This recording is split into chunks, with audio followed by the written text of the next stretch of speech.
everyone, and welcome back to another episode of the CapesandLunatics. I am Phil. Lilith should be along shortly, but we have a returning guest with us. You may remember this gentleman from last March, I believe, executive editor of the Saturday Evening Post. Last time we discussed his book Marvel Comics for Dummies. This time he's got, and again, you know what, I always said, if any Marvel property needs a For Dummies book, I think it's X-Men, just for the amount of alternate timelines, time travelers. I'm sorry. Troy Brownfield is here. Yeah, hello, sir. That's all right. Thanks for having me back. Hey, it's always great to talk these things. Like I said, I think if anyone needs this, it's the X-Men. Man, it's funny. X-Men, by dint of scheduling, was not one of the original 6 titles for the Marvel for Dummies series. There was going to be another title that, for logistical reasons that will become obvious in the future, was moved back a little bit. And then there was this hole, and we were kind of talking about, hey, so maybe they'll do something else to fill this. And I told the fine people at Wiley who published Dummies stuff, I said, hey, if you decide to go X-Men, I want it. And so they did. They ended up going X-Men because they went to Marvel, and they're like, hey, what about X-Men? Because Troy's interested, and they had just, I just done the Marvel Comics for Dummies, and everybody was like, great. And so, I pretty much started very quickly after I finished with the first one, which is why they were able to come out in the same calendar year, because, the process does take a while. Oh, yeah. So it was, it ended up, being the 6th book of the first 6 instead. Now, I don't know at this point if there would be many more. It's still a possibility. So, if you guys like the Marvel for Dummies series, certainly let Marvel and Wiley know. And, they're doing well, which is great. So, Is the big factor, like, if any of these characters appear in live action, is that, or even animation or whatever, does that give a big boost? Hey, we need to do this book. It's not a 1-to-1 kind of thing. I mean, they did kind of start with some of the better known stuff, and Avengers, FF, Marvel in general, yeah. Spider-Man. So there was that kind of, let's start with these. And I can't say if anyone had trepidation about approaching the X-Men or not, but I was crazy enough to do it. So, well, first, hello, Lilith. As I was telling him, I said if any Marvel property needs a For Dummies book, it's the X-Men. It's like a George R.R. Martin book. You need like a family history. You need a big old map and a couple of maps and a lot of like red string and pins on a bullshit. That's right. You need the Charlie Day board. I made a joke at one point about having a fold-out family tree, and I don't think it's a flat circle if they're the Summers. That's right. Well, that's what I was gonna say. You could almost do a full book on the Summers bloodline and stuff. Yeah, it's crazy. I mean, it is a thing of, and I'll just get ahead of myself a little bit here. But the last couple of chapters where, because I did this one chronologically. Marvel Comics for Dummies was a little more conceptual. It was like, this is the introduction to the Marvel Universe. This is the history of Marvel as a publishing company. This is kind of the world outside your window part. And then we got into characters and teams and villains and whatnot. With this one, I approached it entirely from a timeline perspective. Of the first chapter kind of sets up like the various philosophies, like this is what Charles thinks, this is what Magneto thinks, this is what Cable thinks. And then we get into 60s, 70s, so forth. So when I was doing the 2010s, the 2010s, I did the 2010s chapter just to 2018, and then the other chapter 2018 to present, just because the Krakoan age was a smart break to separate those. But as I was getting into the real grit of the Krakoan age, like I have my oldest son is 20, he's a college senior. My younger son's 18, he's a college freshman, and Connor, my oldest son, I'd be like, hey man, take a look at these 5 pages from the Krakoan age and tell me if I sound like a crazy person. Because it's just like, take a look at this, and he's like, makes sense. And it was just one of those things where it's kind of nuts. And so as you're writing it, it's like, I sound crazy. But I did have that backup. And it's not to get too in the weeds on behind the scenes, but the funniest thing, the least notes I had from any chapter, not to say that I had a lot of notes, everybody's very cool. The least notes I had were the 2010s and the Krakoan age. And we joked about, was it like Nobody wanted to double check it. They were just like, dude, whatever, you're right. That's what we joked about it. But no, the books go through a really thorough vetting and editing process. Like Wiley has their people that look at everything, and then Marvel's people also look at everything. So when I would get notes back or edits or anything, it would be very distinct in the document. Like, this is Wiley's, this is Marvel's. And so I knew, if Marvel, and every once in a while they want to refer to something in a particular way so that it lines up with all of their materials and everything. And I get it. And that's all cool. But, who's reading it and who's commenting on a particular thing. So the process is very thorough.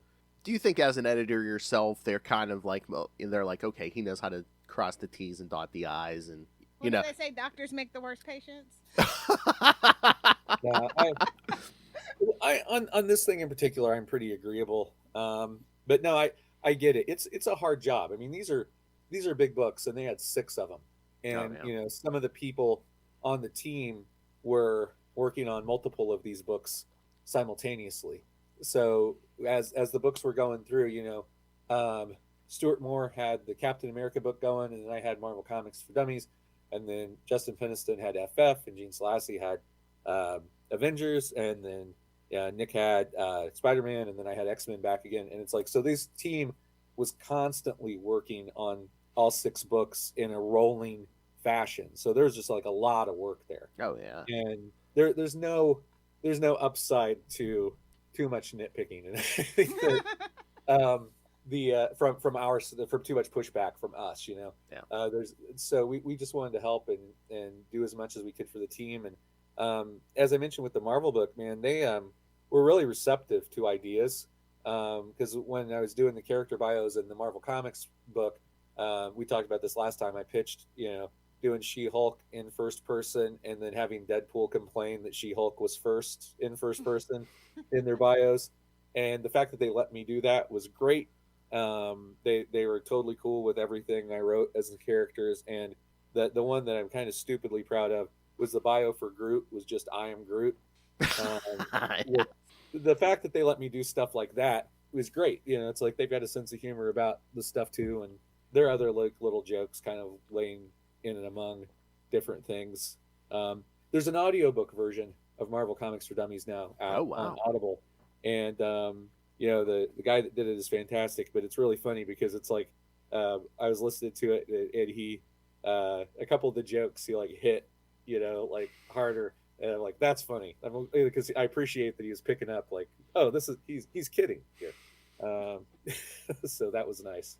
I mean, I guess you have to have you have to inject some humor, especially like in the X-Men book, because there's so much information. If you're not familiar with this stuff, see how people's heads would spin. There is one kind of funny thing as the structure changed going along, because sort of in the 60s, I would do kind of like the story part, like this is what happens, and then we would have like mini bios of these are the X-Men who joined in this decade, and these are some major villains. And by the time you get to the 2000s, there's just no way to do it because there are so many new characters and so many villains that it's just kind of like nothing but just highlights instead of the big lists of like the 60s and 70s 80s chapters, because it's conical. It goes. Because when it first starts, it's like, okay, you have the original 5, and you have Magneto's Brotherhood of Evil Mutants, and then but probably before this, but by the time you get to Krakoa, it's like, you say X-Men, but it's basically the entire mutant race, so it's like... Yeah, and it's kind of funny, too, like, in the very beginning, the first year or so of the book is really the X-Men and the Brotherhood fighting over trying to recruit different mutants, and... like they meet the Blob that way, they meet Eunice that way, and there's this kind of namer. There's a recurring thread of like them butting heads on who they're going to get to their side Oh yeah. for the first several issues of the series, and then it starts to turn into more like longer form stuff. I think in a way they're trying to figure it out, like as you go along, you shake down some of that stuff. Like Avengers is really interesting because you got 3 issues and then Cap shows up, Hmm. and it kind of changes the whole direction, when you introduce Cap. So it's like these early days are really interesting to look at from the perspective of what they become. And then I know. Just as you're describing it, it's like, oh yeah, it's like Professor X and Magneto were like the most aggressive college football recruiters of all time. that's right. Hey kid, you want NIL? You want to join Magneto? You get to destroy cities for a while anyway. We're gonna take over a missile base when it comes. Yep, that's where they would have had me. Sure. That's right. But I mean, and again, it's like, but then by the time you get to issue like 67, they go in the reprints. Is it just, I don't know, was it too linear? Was it too? Is it almost like too generic? Because again, the original 5, they had the same exact costume for a while, and even when they get their own costumes, they're kind of generic. But then, once you get past giant size X-Men, we're kind of like giving everybody their own flavor, and then once you get Claremont, you're getting all Days of Future Past, and There's this kind of the historical thing is that by that period when they enter the reprints, it's like they had discussed, this book is not selling as well as everything else. We've got this group of characters and we see the potential in the idea and everything, but it's not pulling the weight of, say, FF or Avengers at the time. And the notion of going to reprints is kind of novel. Like, you don't see that really happen in the same way with pretty much any book. So there's some other books that have had like reprint runs, or they've done like DC, for example, did in the 70s those 100-page spectaculars, which would be like a new story and then 2 reprints. mm-hmm. It was like trying to goose the margin or whatever. But that run of X-Men is interesting because while they're doing the reprints, They're the showing up X-Men, in other books, yeah. and frequently not in costume. The Marvel team up they have where they fight Morbius with Spider-Man. They're in street clothes in that. They're not even wearing costumes, and so it's kind of an interesting, like, maybe we'll do this. Maybe we'll do. You can see they're almost kind of like testing the waters for how they want to present X-Men. And then, as you said, the whole concept of the international team comes up for Giant Size. And I've always thought it was funny. Like, the original conversation was, hey, what if we introduce new characters that are for the countries that we're really promoting Marvel heavily in? And then they end up not doing that. It's people from other countries, but not necessarily the ones that were heavily targeted by Marvel sales, because they were just had too much, in the way of ideas. And I think famously Dave Cockrum's original sketches for Nightcrawler and Storm were a legion of superhero character ideas, because he was the artist on that book. And they kind of imported, it's kind of like throwing open the sketchbook. It's like, that's cool, like that guy, the blue guy with the tail, that guy. And, so it's a really interesting thing. And 1975, it just takes off, but there's this arc of ascent that when they get to, that late period where it's like the first part of the Phoenix Saga with the Shi'ar, and then Byrne comes on, and it's like pear-shaped. I mean, it just keeps going and going and going. And the audience keeps getting bigger and bigger, to the point where, in Time Magazine reported they were selling 500,000 copies a month at the same time of, it was like 1988. So this was before even the big 91 explosion. So, I mean, they had really just kind of taken over. I mean, they did something right. They went from, oh, hey, we're in reprints, to, yeah, like you said, 91, they sold, what was that? What did you say? Like 3 million? It was 3 million copies. 8.3 million copies of X-Men #1. X-Force was 3 million. Oh, yeah. Because like before that, they did the Spider-Man #1. That sold what, like 1 million or something? Yeah. It was, a big, and again, there are a lot of factors that went into that. I'm noticing an uptick in comic stores in the last year, because there had been, obviously the downturn of the late 90s. Then the 2000s had a little bit of a downturn, and then there were some COVID era problems with stores struggling and distribution being all screwed up. Indianapolis area, because I live in the Indianapolis area, and there are like 20 stores Hmm. in the vicinity, which is crazy. Not just in the city, but in the outer Like actual burbs. comic book stores or like the little antique shops that say they comic Like there's actual stores. Downtown Comics is a chain. It's got 3 locations in the city, and then there's multiple other ones. And I've visited several of them. It's kind of crazy. Um, some of them are tiny. Some of them are obviously started by people who were maybe collectors, and they're like, oh, I can easily turn this into a store, and so they did. Oh, buddy. Yeah, but definitely there's new ones popping up that weren't there a year ago, and That's that's good to interesting. hear. So what do you think that is? Because I know, like, even before COVID, they were saying, "Oh yeah, all these like MCU movies, they're not pushing the books." But yeah, I have heard that where it's like lately it seems like there's an uptick. Is it like the absolute books from DC, and I hear people like the Well, Ultimate people are Marvel also stuff. getting into physical. Yeah, true. Yeah, yeah, I think there's that. I think it's a little bit of everything, like not just absolute, which are doing great, but some of these publishers have leaned into the blind bag aspect, which creates a Mm. new kind Yeah, of market and collectability. gambling. Yeah, that's Oh, right. what it is. It's like Gambling. When I was talking to my dad about this recently, because something about the death of Superman came up, and I bought, like, when it first came out, they had the black bag hmm version of it, and because I bought a regular copy to read, and I bought a black bag one. Yep, right there. And then I waited, like, because it was close to Christmas, and I waited a couple of weeks when the frenzy was going on, and I went back to the local shop. I'm like, what do you give me for that? And because it was crazy, and they're selling so many, like, it was $100 Oh, wow. because they were able to flip it for more than that because people were going nuts for it. I couldn't imagine that. I find them in a dollar bin. Perfect Yeah. condition nowadays. Yeah, it's crazy. It's crazy. I still have my reader's copy though. Oh yeah, that started the whole collector. Well, no, Well, it was like the kind of the downfall of what started the book. yeah, but people thought they were going to put their kids through college with Death of Superman and stuff. Yeah, I remember telling people at the time, like, he won't stay dead, guys. No, I know. I remember I said the '92. I was like 14. I remember the news. Like there was the news. They had like they were showing lines wrapped around the comic shops and just like everyone. It's just like I remember some mothers saying, "Oh, I can't believe they killed off Superman. My babies love Superman and stuff." And I'm just like, he's gonna be back. Wouldn't it have been funny if he didn't? Oh, That's right. No, we The were old serious. Uncle Ben treatment. Wouldn't that have been something? We were serious. No, we meant it. Now I remember it was Mark Waid talking about he doesn't get why people, like, when you advertise like, no one returns from the cave of death. The story you're about to tell is the story of the yes. guy that comes back from the cave of death.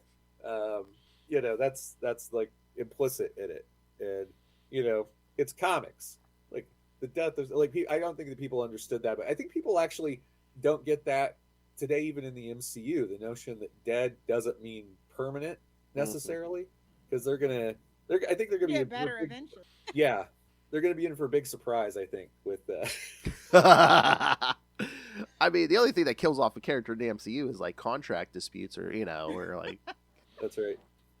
But well, yeah, I mean, yeah, people don't stay dead in comics. I mean, what the '80s? Oh, well, again, any time since. But again, I think the X-Men were the big ones in the '80s. They were like, "Oh, I thought you were dead. Oh, I got better."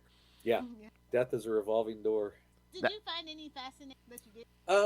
Yeah, there's some interesting things about the behind the scenes process, and there's even things that are still kind of disputed about how stuff shook down. And the most interesting one to me is how Jean came back post Phoenix Saga for the start of X Factor. Because I think most people know that book, as pitched, was the 4 original guys, but Dazzler Yep. was the female member of the team, and I believe it was Jim Shooter who was like, "Hey, we should bring Jean back and make it Jean, and it'd be the original 5." And there was like a whole back and forth. It's like, but I thought you wanted Dazzler, and according to apocryphal lore, Kurt Busiek made the suggestion of how Jean could come back with the Phoenix being a different entity and the pod stuff. There are people who dispute that and say it was other folks and everything, but Byrne did say basically, well, if we bring Jean back I want to do it. And so that's why it goes through FF and Avengers. Yeah, because he was Was writing Byrne FF, was yeah. writing that. He was writing and drawing FF, and then so he does that story with the other creative team of Avengers and bring Jean back. And it's funny because as a kid, it felt like it was longer between when Jean reappeared and X Factor came out, but it was only like 2 weeks. It was good. I remember, I'm like, because I was checking the dates, and I'm like, oh, that's funny. Like, because it seemed like I must have just really been anticipating it, because I was, I was reading regularly when Death of Phoenix happened, and when Jean came out of the pod, like I was pretty gobsmacked by it. I was like, holy crap, I can't believe that they did it, and because it had been like 5 years, this is a pretty solid time for a character to stay dead. It doesn't beat Thanos' 11. But 5 years is a pretty long time to stay gone comparatively. And so when that came back, I mean, it was a big deal. It was really, X Factor got a huge pop, and they were in the middle of this was, it was just a few months before they do the Mutant Massacre. As X Factor was like on number 8, I think, when the Mutant Massacre starts. And so that whole crossover period is, another big boom moment. Yeah, the whole thing with the Jean return, like I had heard the story, maybe I didn't know who wanted what with the Jean return, but the thing like I learned from reading the book is like when they quote unquote killed Jean off, it's like originally Claremont didn't want to kill her. They were just gonna kind of give her a lobotomy or something, and then I don't know, was it Shooter who was like, no, she needs to pay for killing a whole planet, so we got to kill her. Yeah, that's a really interesting turn because like doing the Marvel method when you do the basically you're writing the plot and then the artist draws it and then it's dialogued after. And I remember reading a couple of interviews, Burns saying like I drew like the planet of the broccoli people getting destroyed because it was kind of funny, and Claremont's like, oh, a billion souls die screaming or whatever it was he wrote in there, like playing along with it.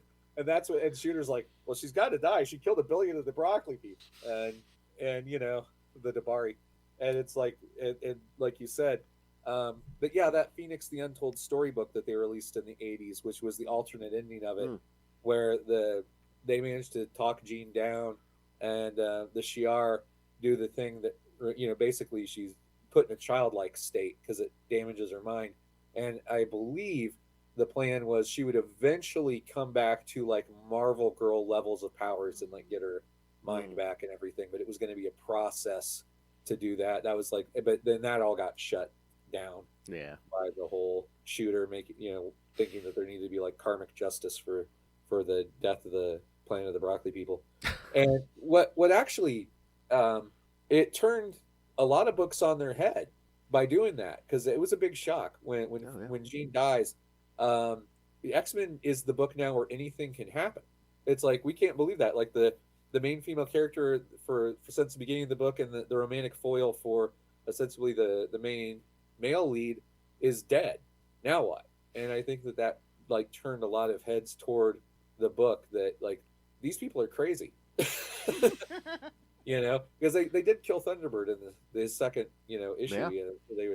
They made a statement early on, but Jean was big, and it allowed for a lot of interesting things to happen. Like, Wolverine had his big moment in the Hellfire Club store, but it allowed for Storm to ascend and become, she was the deputy leader at first when Cyclops takes his leave of absence, but then, becomes more of the leader and actually fight for the leadership in 201. And people forget during this huge period when the X-Men is having its biggest sales to date ever in the 80s, was the period of time when Storm was the leader and they were in the Outback. Yes. Yeah. That was a massive, and it's a big deal.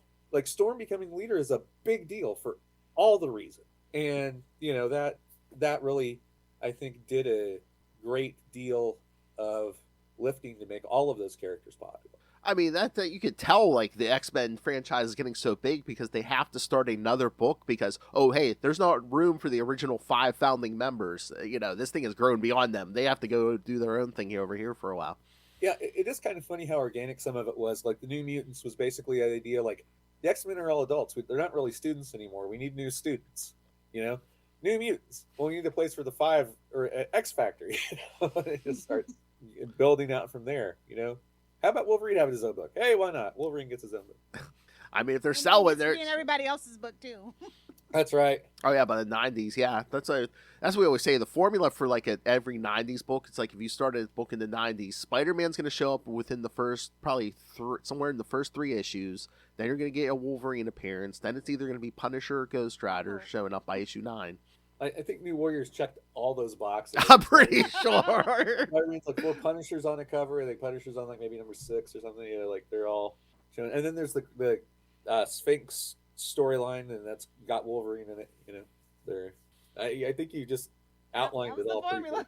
Oh, I realized at a young age, at least the Spider-Man angle, because I walked by a spinner rack in the day, and like there's NFL Super Pro #1 with Spider-Man on the cover. Like, oh, okay, you need Spider-Man to sell that book. You know, you can't have a Marvel book without Spider-Man in the first issue or second issue.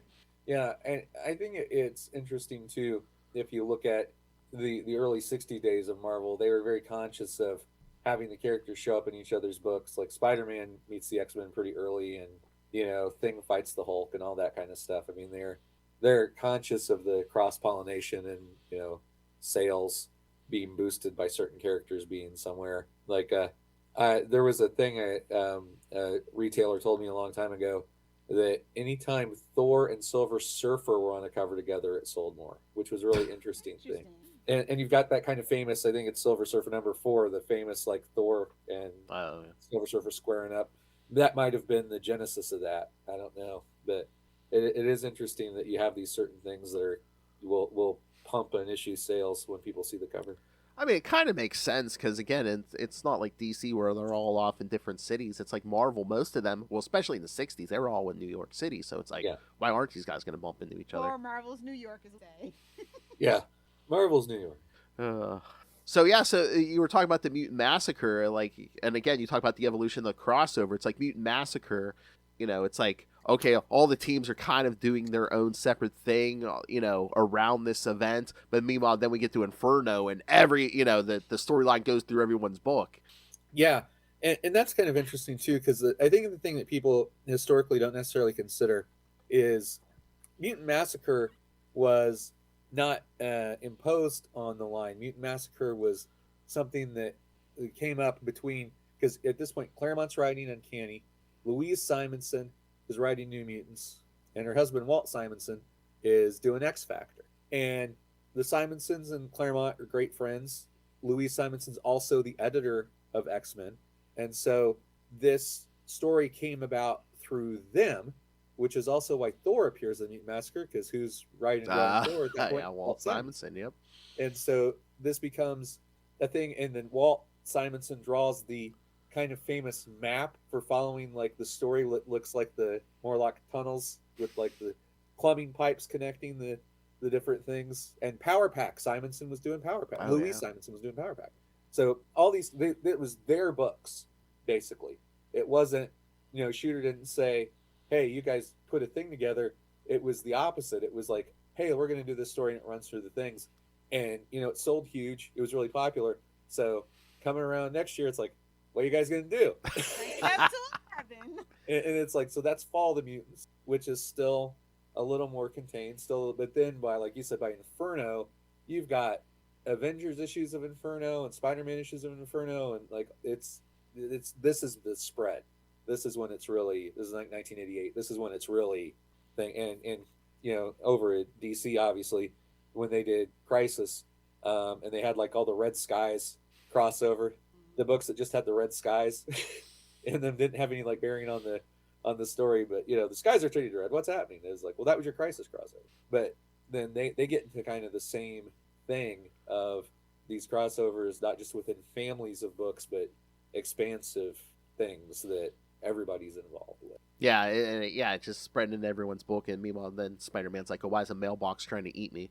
Yeah, which is great. Oh, yeah. Which is, if you get a character that, you know, a mailbox is trying to eat, it should be Spider-Man, because he's going to have the best reactions to it. But yeah, I mean, that's just the cycle of the X-Men, I guess. It just kept getting bigger and bigger, and then... Yeah, and we don't really...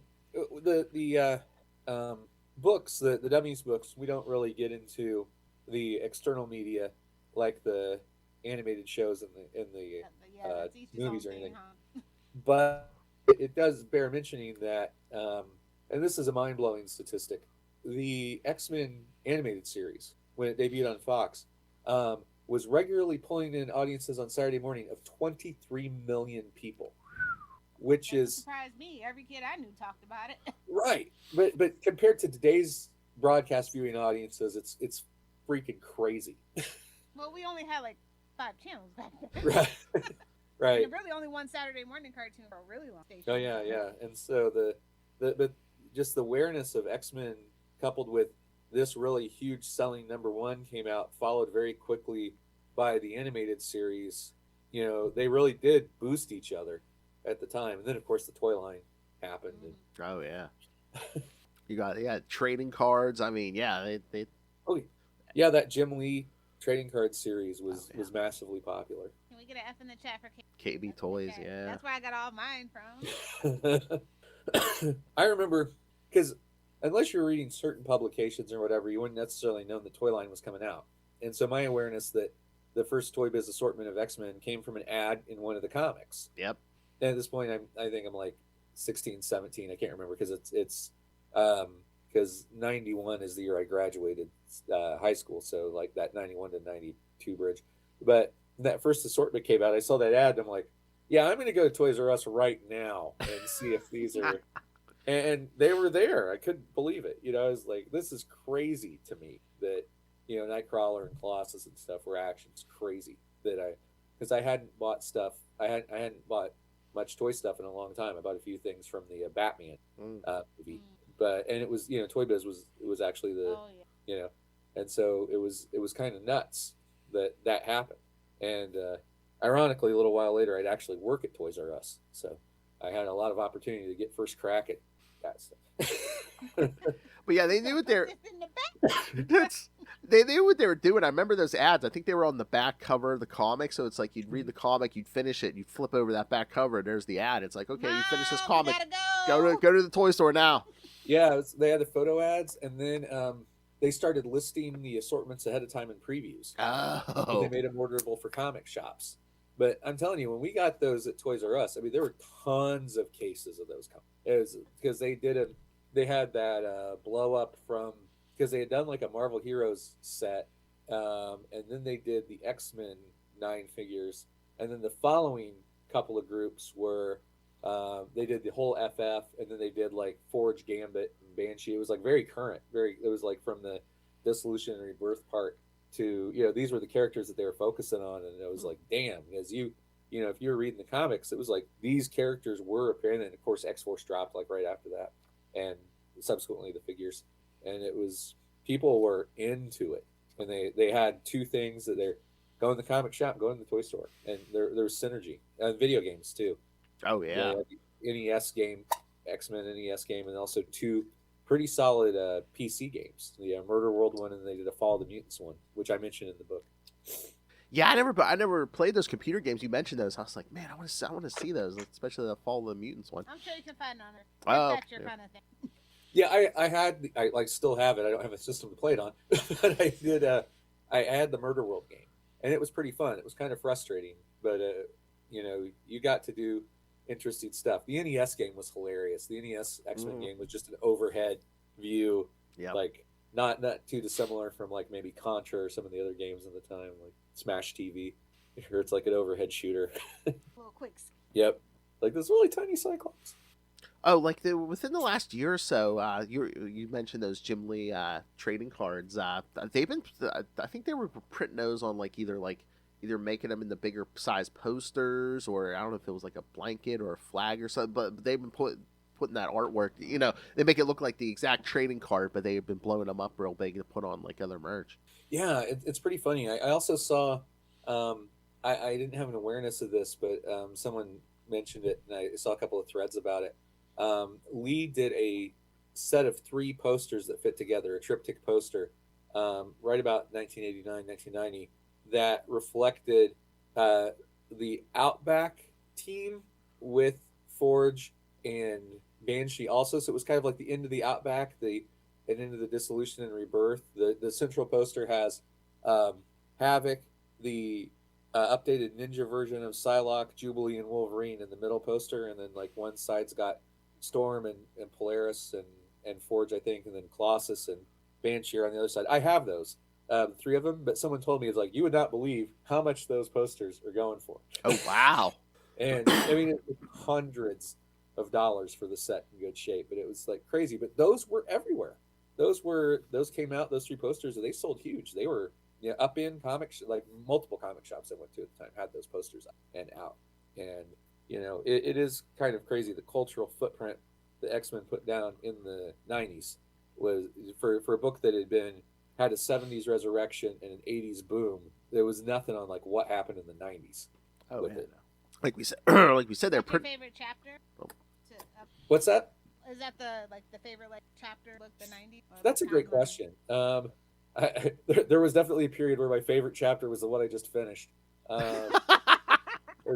It's a lot of work, but I think I enjoyed the 80s chapter a lot because that was a time when I was just reading and rereading those books, and like so much of it came so easily because I had such a strong memory of all the stuff happening and how to sort it out in terms of explaining what was going on. That chapter came really easily and was a lot of fun to do. So that's probably my favorite because it's like the real frisson point when I was a kid. There was like just nothing was bigger than X-Men.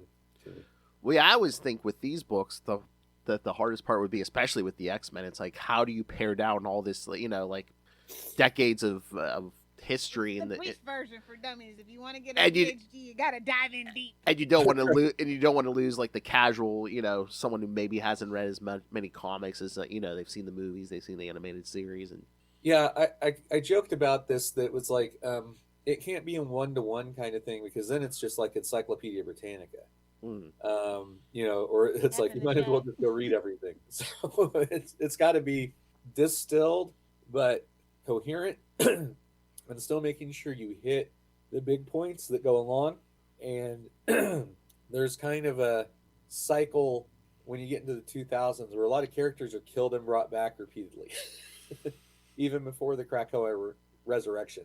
And so I had to make sure, like, okay, if I refer to that here, I got to make sure that I specify the circumstances of how they come back. That's why in the book there's, for the Death of Wolverine story just a few years ago, like we ended up making that like a subhead to explain it because it's like trying to explain it in the context of everything else going on was maddening. So it's just like, why don't we just make a breakout box and explain that Death of Wolverine? It's like, great. And so that's why that's like that, because it was very hard to integrate. Like try explaining that in Old Man Logan and everything in a couple of sentences. Old Man Logan comes in, Old Man Logan goes away. And I had to make sure, we address when the Krakoan age starts, it's young Cable. And then we have the whole thing of like young Cable sacrifices staying in this time and going back so that old Cable can return and kick ass, So it's kind of like you've got to make sure those moments get in there because then the rest of the narrative doesn't make sense. So like you're kind of making sure. And there are definitely times I went back and I'm like, got to put this in because I got, get to this point and I'm like, wait, going back here. Here's a paragraph going back, because there are things that are, necessary to frame the broader story, even just the broader story. And when then it gets complicated, and as much as, and I like the Krakoan age a lot, but it's definitely complicated. And the stuff with Moira's alternate lives and the alternate timelines and, the Orcus and then Nimrod and the Dominion achieving sentience and sentience, all that, it's a lot. It's a lot of stuff going on. And that in particular, I mentioned that thing about like hand it to my son and be like, do I sound crazy? Okay, thanks. Because it is a lot of material. I think it's another, this has happened at least since the 90s where it's like you get a popular storyline and they push it past where they were going to end it originally. They're just like, oh, it's selling really well. Keep it, just keep it going. Yeah, I think the avatar of that is the Clone Saga. Yes. But the thing with Krakoa, I think a lot of people would have also been fine if it kept rolling, just the idea of the mutant nation. I understand why they did what they did, that it was meant to be self-contained and ended a certain time, and it went a little bit past that. But it was popular. Oh yeah. It did really energize the books and introduce a bunch of new ideas. But for the sake of endings, the whole Fall of the House of X, Rise of the Powers of X was certainly exciting and filled with lots of great, the X-Men kicking the teeth of human supremacists in, was a pretty enjoyable run of stuff. Like, it's Cyclops being on trial and he's like, now I will defend myself. The X-Men attack, like that kind of stuff is Oh yeah. terrific. And when they're fighting Nimrod and Scott's holding out just long enough for Storm to get there, great stuff, man. Just like all of that is super exciting. Oh, Lorna dropping the Brood on the Orcus space station, that stuff is just great. Yeah, you know what? They did surprise me because I thought, oh, watch, they'll do something with Moira and they'll reset the timeline one more time and no one will remember Krakoa. But no, I mean, everyone still remembers the whole Krakoa thing to this day. So the entire world. So yeah, and I think it's an interesting thing to do, and they did set it so that it made sense for people. I mean, it didn't make sense from a standpoint of a normal person, but it did make sense why people like kind of hated mutants again, because it's like, oh, you took away our chance of immortality and all the things that were curing diseases, those are all gone because Krakoa is, now they're mad at the mutants again. But at least it's somewhat of a believable motive. I mean, aside from all of the racism, which has always been endemic to the stories. That's another thing that I find weird, that I see people say, oh, this only was recently, like, that stuff was in the books from day one. Exactly. Iceman got rescued from a mob. They literally, in the backup story, talking about how the members of the team, they were literally trying to lynch Iceman. I mean, that stuff was there always. The first time, it wasn't an allegory, it was right up front. The first time we see Nightcrawler, he's being chased by people with torches and pitchforks. Yeah, the villagers from Frankenstein come after Nightcrawler. They're talking about staking him. And but it's like how anyone could not see not just the allegory, but the evidence of the book in front of your face. Willfully obtuse is what my grandma likes to call it. Yes. It's just a sad, it's like the media literacy. It's like, oh, you've never gotten it. Okay. It's like Star Trek. The people that say they love Star Trek I don't think they've actually ever watched the actual original episode of Star Trek. So. Yeah. Well, in there's a lot of stuff in Star Trek that is so, even for the 60s, just like super progressive and just so many ideas. I mean, even the idea of having a multiracial bridge crew freaked people out in some markets. Yeah. It's just, but yeah, I find that a lot of conversation about X-Men Online turns on people not getting it. Or like people who don't get Punisher. It's like, if you actually have his logo on the back of your truck, he'd probably hate you.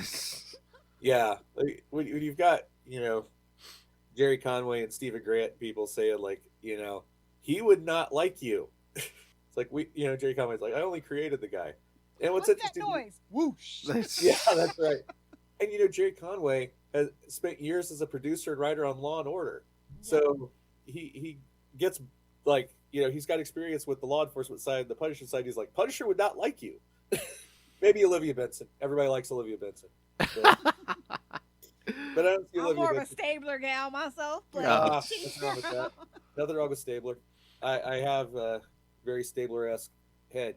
But I got to say, I am a little saddened by it because, again, for some of the reasons I articulated, like the fact that in the 80s, we didn't make a big enough deal about it. We probably should. Storm being the leader in the 80s was a big deal. Oh, yeah. And, just like Monica Rambeau becoming Captain Marvel and taking the Captain Marvel name in the 80s was a big deal. Or when her and Black Panther, Fantastic Four, one of my favorite fantastic arcs. Oh, yeah, that's great stuff. Yeah, it's, I think that, it's not like they never tried to make it clear. Yeah, and again, I mean, the formula worked. I mean, again, when the book was four or five white kids, I mean, it went in the reprints. Once we get it, an international team, all of a sudden, the thing just skyrockets. Yeah, and Well, the templates for the archetypes are there, but like I said, if that book was like out now, it'd be dead. Like they gave it time to grow. Like sometimes it's to retool. You have something, and then a lot of times now, like, they just want to kill it. Oh, it didn't do good in the first 3 books. Kill it, kill it, kill it. yeah, that's a really unfortunate thing about the market. And you hit the nail on the head about books growing. It's not like there weren't short series of the 70s and 80s, but people talk about books ending soon or whatever, but like Spider-Woman had 50 issues. That book didn't fail. I mean, it had a long run, right, for that time. And then some of these other licensed books and stuff, the Micronauts and Rom, they ran Rom ran 70 plus issues. Mm-hmm. Micronauts had a big run and then got his second book. Dazzler had a healthy run. These books that were like, oh, well, these books ended. Yeah, but they ran for years. They had fame. Not just like 7 8. Yeah, no. Yeah. Versus some of these modern. Right. Like New Warriors ran for 75, the original New Warriors. But now, like Lilith said, this book, 5 issues, didn't make it. F in the chat, you're lucky to get a trade. Yeah. Yeah, I mean, it just seems like, oh, well, this isn't working. Well, we can just cancel this, and we have another series we can put out here. And now I think it's with Marvel, it's like, oh, well, we got a TV show coming. Like I think isn't Daredevil Born Again season 2 starting in March? Oh, that's when they're releasing the new. I'm sick of the number 1. Like, if you have to do just a history on the number 1 of Spider-Man, that's a big, healthy, thick book. Yeah, because like, how do you feel about this, Troy? Because I get a new shiny number 1, but I almost feel like that would maybe like confuse new readers because it's like number 1. Well, which number 1 is it? The one from this year? Is it the one from like 2 years ago? When we're reviewing, I have to ask, which one? Yeah, what volume? Yeah, which volume? I think that I do think that it's kind of problematic. I think that's the thing that like the comic shop has to help you with. That like maybe a good comic shop will rack them appropriately or will help you with that. It's also the bonus of things like the Epic collections that are collecting entire groups in order at a time, because some of those mid-stream trades from series can be really confusing, especially when you've got multiples of, like you said, like New Avengers, right? You've had multiple runs of New Avengers and someone's going, looking for New Avengers. It's like, well, here and here and here. It can be confusing. And I think that the whole of the industry loves a number 1 because the number 1 is always a punch. A little PR, it's a little splash. Yeah, but and you mentioned Wonder Man. With Wonder Man dropping on Disney Plus, they're doing a Wonder Man miniseries, which is the first one he's had in a while. But his book had a pretty healthy run too. His solo book that was like it's like 30 issues. Yeah. Yeah, which isn't bad. I was just looking at it like 34 issues. And again, and then there was the other things, outside factors too, like Heroes Reborn was coming and stuff. So yeah, and like the mid 90s there, that's when like the bankruptcy stuff started. So like that one point, was it like 96 or 97? They cut like half the line. They canceled like half the line. Yeah, and but I think the Heroes Return books were pretty great on the whole, with Claremont and Alan Davis on FF and Busiek and Perez on Avengers, and there's some pretty great books coming out of that. Oh yeah, you bring Mark Waid back on Captain America. Yeah, the Waid pendulum on has Cap. to swing back sometimes, Yeah, that coming out of that, those were pretty good. I loved the Perez is my all-time favorite artist. Yeah. So that Busiek and Perez Avengers, I thought. A man of fine taste and distinction, I see. Oh well, I had the good fortune to interview George a few times and meet him in person, and we both were at an Indiana show where I was able to have him sign my copy of Justice League 200, which is an excellent book that was 72 pages and George drew 48 of it. But the coolest thing was just having him. We were the first 2 there that day to set up, and it was just the coolest thing of just like hanging out. Well, he told me all about how that book was made Oh in wow. terms of all the, because Carmine Infantino drew a chapter and all this stuff, and so it's one of my favorite comic memories is just sitting there talking to George about Justice League 200 because he was excited when I pulled it out. Like that was the book that I wanted him to sign. He's like, oh, and he immediately started telling stories about it, and just a super excellent dude, and in addition to being a tremendous artist, just excellent. I was gonna say he's probably one of the few comic creators. You never hear anyone say anything bad about George Perez's work or. Yeah.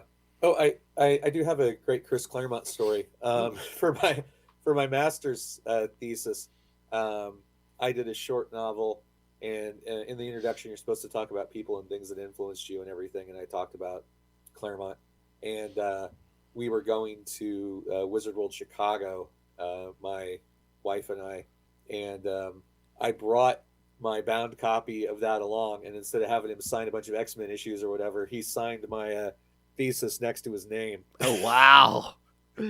which is great. It's like my unique Chris Claremont collectible. It's my own. You say no one else has that, yeah. Yeah, it was super cool. I explained it to him, and he was like, "Oh, that's great." And, signed it next to. So yeah, it was just a different thing. Because it was funny because you see when you have legends like that, people try to queue up with like 30, 40 books. Like, can you sign my entire? Some of them are patient with that. Some of them are not. I totally understand the people who are not. Now, are you gonna slab it? Is it slabbed? Tell me it's slabbed at least. Oh, the thesis copy. No, Yeah. it's just sitting on my bookshelf with other stuff I've written, like the Dummies books. Like my copy of Marvel Comics for Dummies in Italian, that kind of thing. Oh. Yeah, that's the coolest thing. I think beyond that is the fact that the Dummies books are also internationally released. So you've got like Italian copies and Spanish copies, and you've got the audiobook and everything. It's just like, they really Do take they care of change all the that. covers or- I'm sorry, what's that? Do they like change the cover for international? No, it's the same cover and art and everything. Some of the placement's a little different just to accommodate some of the language structure. But I Am Groot still lands, even if it's the Soyama Groot. But it's funny as heck to see that stuff, like, or to hear the audiobook stuff. It's very weird. It's a very weird thing. I was gonna say when you mentioned that, like the audio for the Marvel Comics for Dummies. So yeah, is that really weird hearing someone else read your words? Oh, definitely. It's fun though. It's really fun. And there's parts it's like, oh, I totally remember what I was doing when I wrote that. And there's parts where it's like, oh, I wrote that. But It's all a blur. it is a blur. Well, not to bring down the room. I talked to Phil about this last time, but I made, like, here's the inside baseball. I made the deal with him because I got onto it because real quick, the executive editor of the Dummies line is a guy I've known for many years, and when it first came up, he's like, "Hey man, I want to call you and talk to you about something," and he's like, "This is this thing," and I'm like, "No kidding," and I had to do a sample outline and a sample first chapter for both Wiley and Marvel to approve, and then after that, I got the Marvel Comics for Dummies gig, and Stuart had already started on Captain America, so that was in progress, etc. But this was June of 2024, and by July of 2024, I was diagnosed with cancer, and so as I was going through treatments and stuff, still am, but I had a surgery in February and then a surgery later in the year of 2025. I was doing the Dummies books while also working and stuff, and the Dummies people were amazing. They were like really accommodating, because a couple weeks into it, I had to like, "Hey guys, let me tell you something." Oh, because I had to do that with my regular job, and I had to do that with them, and I had to do it with Tops, like have the conversation, because I write trading cards for Tops frequently. I had to do the thing of like, this is this. I'm going to be doing chemo on every other Monday. I'm going to be doing some surgeries and stuff. And, like, everybody everywhere was super cool. The Dummies people were great, and they were always like, "Hey, if this is too much," and I'm like, "You got to be kidding! This keeps my mind off of it.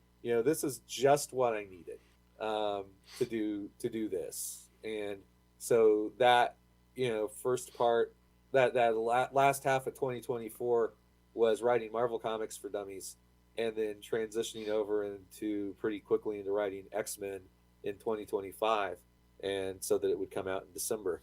So yeah, it I had stopped short of saying a lifesaver. That's what the surgery and stuff is for, but it certainly um, gave me a much needed morale boost and a thing to keep my mind off of stuff as I was doing it. And, you know, was and is a great thing. And so, like, in a way, you know, they're special already. And I mean, being able to work on stuff that you grew up with, and the fact that people in power with that will trust you with it and let you handle their stuff and everything is kind of amazing. But it did just as much for me to be able to have those things going on. Yeah, that was gonna be my question. Is like, if did it help take your mind off it? But I'm sure they were probably like, okay, well, you got to stay home and rest and everything. And it's like, okay, well, that'll, like I said, and that'll help you focus. You know, yeah, it's like, yeah, well, if I got to sit home Yeah. and do something, like, I guess I can write about stuff I love. The thing about it is, it's hard to keep it completely out of your mind. And Oh, like, sure. kind of my joke is, you can be doing anything. You can like be pouring a drink, making a sandwich, fighting with the cat, whatever you're doing, and then all of a sudden, like, you get that in your mind, cancer, cancer, cancer, Oh. and it's like, oh, you know, it's just keeping it away, and like you come up with different strategies to like not think about it. But I got to tell you, being deeply immersed in trying to explain the Krakoan age is a really good way to not think about it.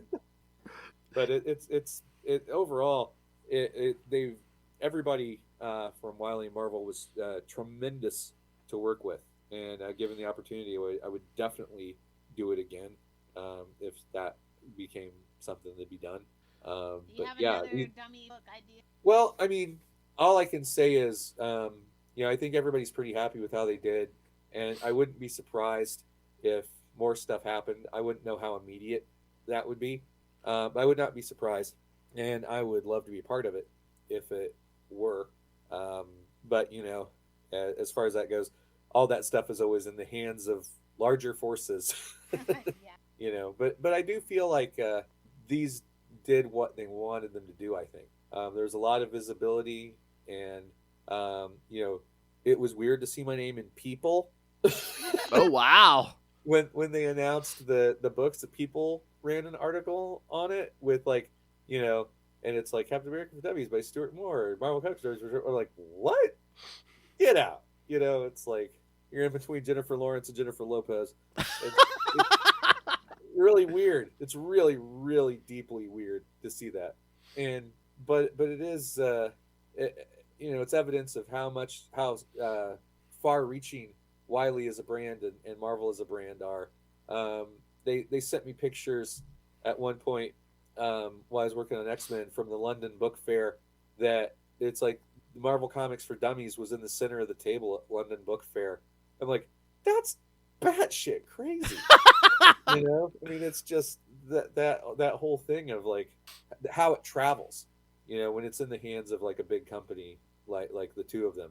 So yeah, I do think that it's been doing really well, and I'm glad to see it, and I'm glad that, you know, I've known Stuart like at a professional level, but you know, Gene Selassie and Justin Peniston were guys I recommended too, that ended up getting to do, you know, Gene did Avengers and Justin did FF, and so I also had the added bonus of having two friends working on theirs at the same time I was working on mine. Mm.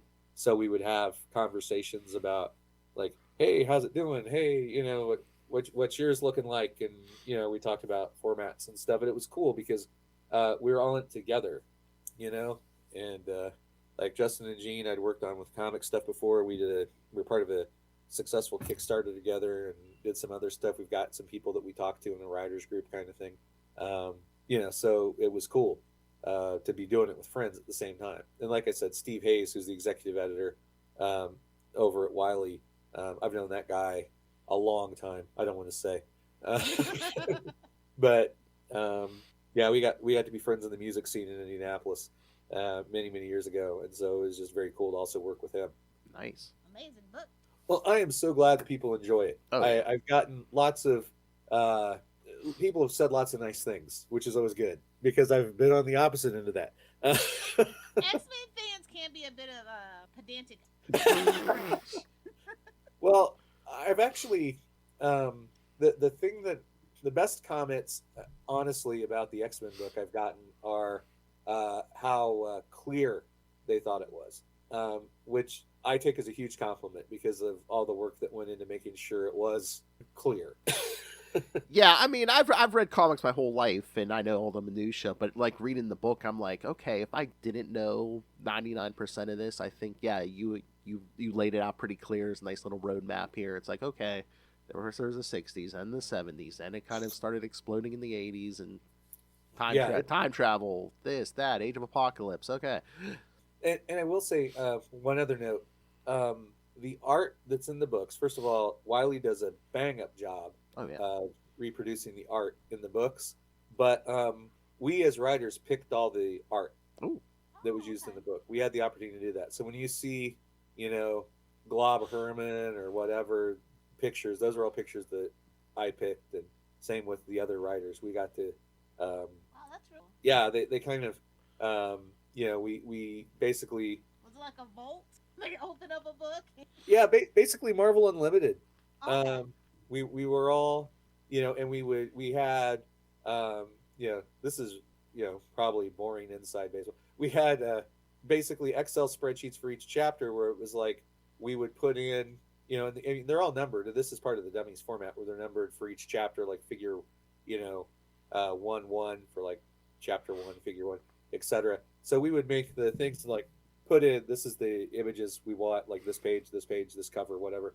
And the team would then do that and procure the art and lay it out. But, it's cool to be able to have that level of involvement. So like the full page of Wolverine's big scene from the Hellfire Club fight, or things like that I knew were like, these have to be there. These are keys. Or Jean destroying herself with the cannon on the moon in X-Men 137. Those things, like those moments were going in. They were already in my head that we had to have those pictures. I mean, it is such a visual. It is a visual medium, so yeah. I mean, those pictures are it's as important as your words, Epic, bro. iconic. Yeah, and it really does not just elevate it, but like I said, the transfers that Wiley did, they look great. I mean, Yeah. I'm just incredibly impressed by how good everything looks. They make really great looking books. Oh yeah. All right, Lilith, do you have any other questions for Troy, or should we let him go? Oh, yeah, I just have one more question. Yeah. What's one question you can ask a group of X-Men fans that'll definitely start a fight? Oh, Interview so many people and hear so many stories. What do you think's one thing you oh, can start I a think fight with? mine would be, Cyclops is better than Wolverine. Discuss. Oh, I thought you. Oh, I thought you were gonna go. is I that thought. Troy Brownfield? I, I thought you were gonna go the Gail Simone route. Is a Cyclops optic blast, concussion, or heat? No, what's funny is I will say this. I was a Cyclops guy from when I was a kid. When I started reading it, was my first issue was 125, beginning of the Proteus saga, and I like Wolverine, but I was always a Cyclops guy, and I can't tell you how happy I am the validation of that the past few years of everybody turning the corner on like, oh yeah, Cyclops is awesome, because I think there's this weird thing where there's like, oh, he's the stick in the mud, he's not as cool as Wolverine, and it's like now he's like telling the U.S. government he's going to drop the Juggernaut on him from orbit. That's Scott Summers. He's always been that guy. He's the guy that was willing to fight Captain America. He's that guy. He's willing to, because it's like when you think about it, the X-Men were kind of child soldiers. Yeah. Cyclops was age 14, putting his life on the line, and then like grew up, and he's only gotten more radicalized. and deservedly so. His character is super interesting, and the fact that he went from sort of a conventional action hero to revolutionary guy is a really interesting arc, and I'm pleased to have seen that play out both in the comics and in animation. Did you see? Yeah, I guess he's getting his own series again here soon. Yeah, but I was so happy when X-Men '97 came out, and they were like, "We're gonna make sure that Cyclops gets his due." You know, that right from the first episode. You know, because that character was always that character, but it's just the Wolverine thing and everything. The cultural phenomenon of Wolverine overshadowed it. The rule of cool. Yeah, Now we're all but no, coming back I'm down to earth and want somebody that can actually do the damn, yeah, not just be a loner and out for himself. And both got yeah. Well, I like the you know, if I got into like my favorites, it would go on forever, but I got to start there. That's a good one. Definitely a good one. Oh, Again, Thanks for that's the that question, Troy Noah. Brownfield guy. Yeah, I'm It sure was they'll come so at me. great talking to you today. You have Yell at such me on great threads. insight. Go ahead. Yeah. Oh, That's- yeah, they will. All right, so everyone go pick up Marvel Comics for Dummies and X-Men for Dummies. And is there anything else you want to promote? You know, I as executive editor for the Saturday Evening Post, I regularly write about pop culture stuff there, which is SaturdayEveningPost.com. I just did a big article on the biggest live albums of the '70s because the biggest one, biggest selling, Frampton Comes Alive, just turned 50. So that was the impetus for that. But it's interesting to see who actually had these biggest live albums because the '70s was a huge live album period. And, you know, Neil Diamond had 3 double platinum live albums in the decade.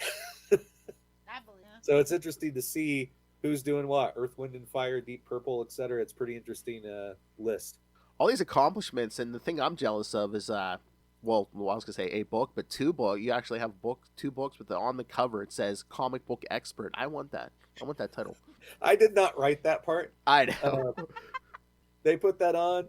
I laughed and sure, you know. Now you can literally have a badge of honor. I mean, if you're writing a book that detailing, you know, the history of the Marvel universe or the history, I think it's safe to call yourself a comic book expert. Okay, I will admit to doing this one time, but I was in a discussion online and there was some bit of minutia that someone was quibbling about, and I'm like, no, it's literally this. And the guy's like, well, how do you know that? And my response was a picture of the cover. Oh man, I gotta write a book just so I can do that on Reddit. And it was so petty, but so fulfilling at the same time. It's like the one time I allowed myself to do that. Oh my God, Lil, he could roll up to Comic-Con and be like, don't you know who I am? I'm comic book expert Troy Brownfield. Yeah, I would not do that. I know you. It's funny though. Oh, yeah. All right. Well, thank you, sir. Oh, you're welcome. It's always great chatting with you, and hopefully when your next one comes out, we'll talk again. Yeah, thanks for having me. If we do, no, I'll tell you if anything cool's coming up. I mean, you said And- all the Dummies books are selling well, so I could see them rolling out some more Marvel books. Yeah, From that'd your be lips, great. let's manifest. Yeah, everybody focus. Thanks a lot. Thanks for having me. Oh, thank you.